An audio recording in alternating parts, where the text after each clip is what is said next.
These are genuine, authentic, real guitar strings made in the USA by D'Addario and Ernie Ball respectively, whereas these are counterfeit, fake strings made not only to rip off the string companies, but to rip off you, the consumer. So today we're going to compare the genuine article and the counterfeit and show you the differences that you can look out for so that you don't get ripped off. Just from looking at these, would you be able to tell which one's real and which one's not?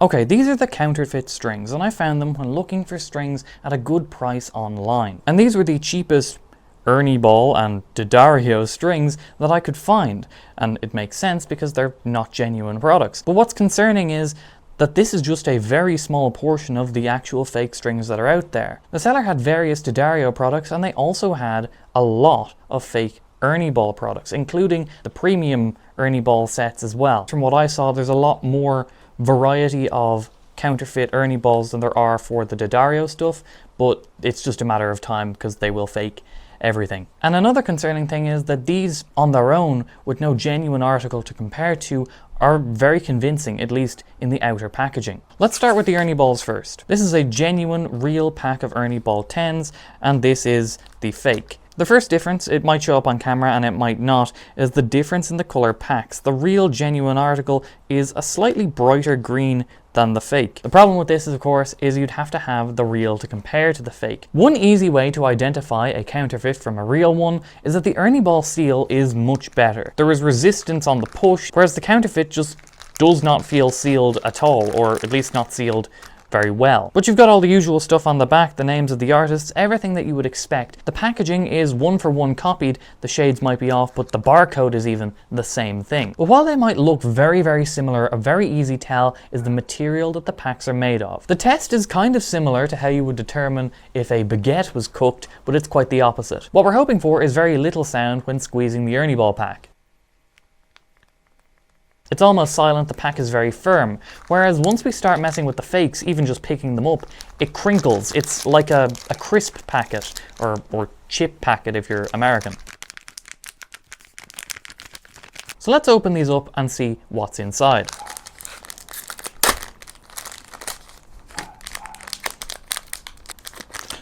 It is a lot more difficult to open the Ernie Ball pack.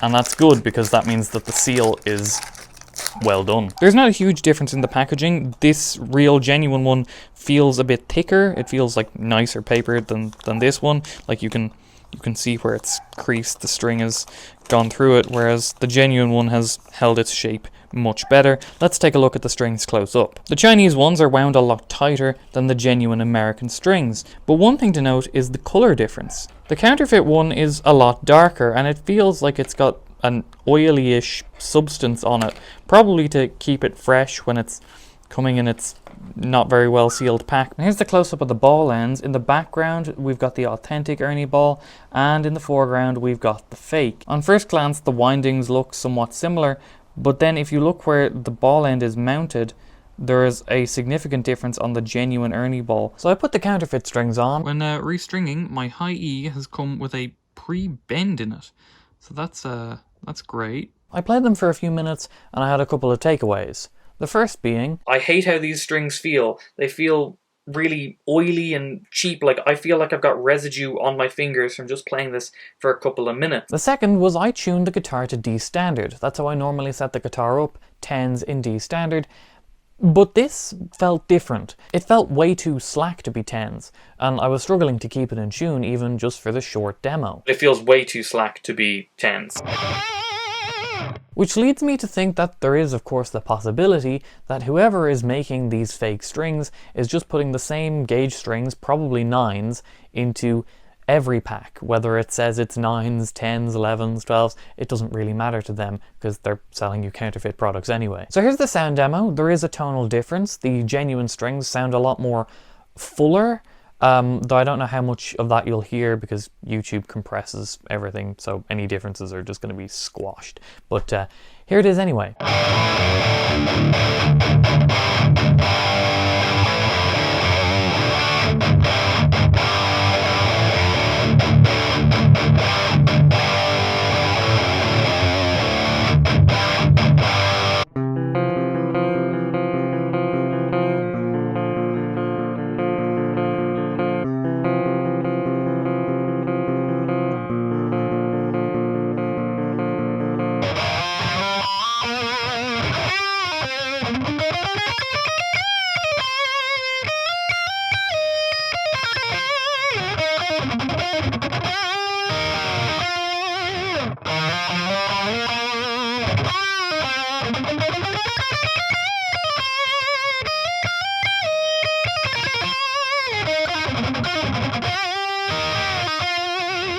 Alright, onto the D'Addarios. Now, I was fooled by this packaging initially when I got it, and I've played D'Addarios for over 10 years. But when compared to an actual D'Addario, you start to see where things aren't quite right. Firstly, there's a significant difference in the colour of the orange, but again, if this was on its own, would you notice? The other thing that's quite obvious is the size of packaging is quite different. That's because this is actually modelled off an older, bigger D'Addario pack of strings. And when compared to that one, again, the orange isn't quite vibrant, but the size and all the text, even the barcode, is the same. The one irregularity is that this real pack has the hole going through the pack all the way, and this real pack has got this little pop-up tab.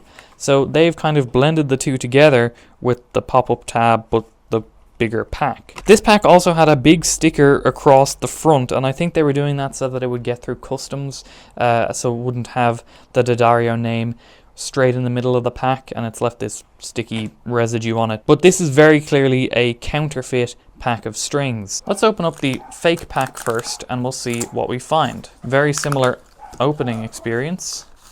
One thing that's immediately obvious to me is that D'Addario packs don't come like this. They don't come folded over. The bag is way too big and the strings are wound incredibly tightly. Like, they have to fold over the bag for it to fit in. Oh, and it's also not sealed at all. Like, I can press all the air out. D'Addarios are properly sealed. We can compare it to a D'Addario pack here. The pack is significantly smaller. There's air in there. There isn't in this. And the string winding, if we fold it over, is significantly bigger. Here's the genuine actual player circle code for someone, and this is the fake player circle code, and D'Addario have the option on their website when you put in a player circle code to report the fakes, and this is one of those. It shows up that the player circle code is not a valid one. Alright, these are our fake strings and these are our real strings, and again we'll notice that just like the Ernie Balls, the D'Addarios have a wider circumference when it's wound, and these are wound a lot tighter. These also feel just like the other ones. They've got this oily residue that gets on your hands, and they're a little bit darker in colour as well from the genuine article. They also come wrapped up in the same pairs like the D'Addarios, 2 strings at a time. Alright, in the foreground we've got the real D'Addario, and in the background we've got the fake. D'Addario's winding that's for the core of their strings is a different material to the core of the fake string, and it's wrapped around the ball end. It's a different colour, and you can see that quite clearly. So I started restringing with the counterfeit D'Addarios, and this happened. Alright, so I'm restringing, and look what I found. They certainly cheaped out here.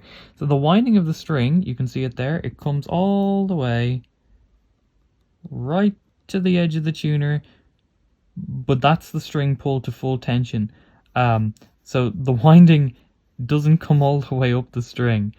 So it'll be interesting if this works. It did work, at least for the quick demo that I used the strings for, but I was using locking tuners. If I was using standard tuners, I'd have to give the string a lot more slack, and I doubt the string windings would have even remotely reached the tuner if I had done that. And in comparison, and this is the difference on the real string, I've got more than a headstock's worth of usable string. The fakes felt pretty much exactly like the Ernie Ball fakes. They felt oily, almost dirty. I didn't like how they felt at all. But interestingly, these also didn't feel like 10s. They felt way too slack to be 10s, probably 9s again, just in a 10s pack. So here's the demo, and again there was a tonal difference, the counterfeit sounding quite thin in comparison to the real deal. Again, though, you're probably not going to hear as much of a difference because of YouTube compression. Half of you are probably watching this on your phone, another half of that are probably watching it on the toilet. So it sounds different, though I don't know how much of the difference you'll be able to hear. Maybe try setting the video quality to 4K, because I think that improves the audio compression as well, but it depends.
In conclusion, if strings are priced too good to be true, they probably are. I knew I was buying fakes because of the price that these strings were and where I was buying them from. You need to buy from reputable places as well, that's an important factor. But I bought these frankly crappy strings so you don't have to. Don't buy them. As I said in the beginning, these are designed to rip you off. While these counterfeit strings are cheaper than the genuine strings, they are still priced way more than what they're actually worth. There are cheap Chinese-made strings out there just like the ones that I've shown you in today's video, and they're available for much, much less than what these counterfeit string packets cost, because they're not pretending to be something that they're not. Personally, I think it's worth investing just that extra little bit into quality strings, because they will sound better, they will feel better, they will play better, you'll be able to count on them actually being the gauge it says on the packet, they'll stay in tune, you're less likely to break them, the list goes on.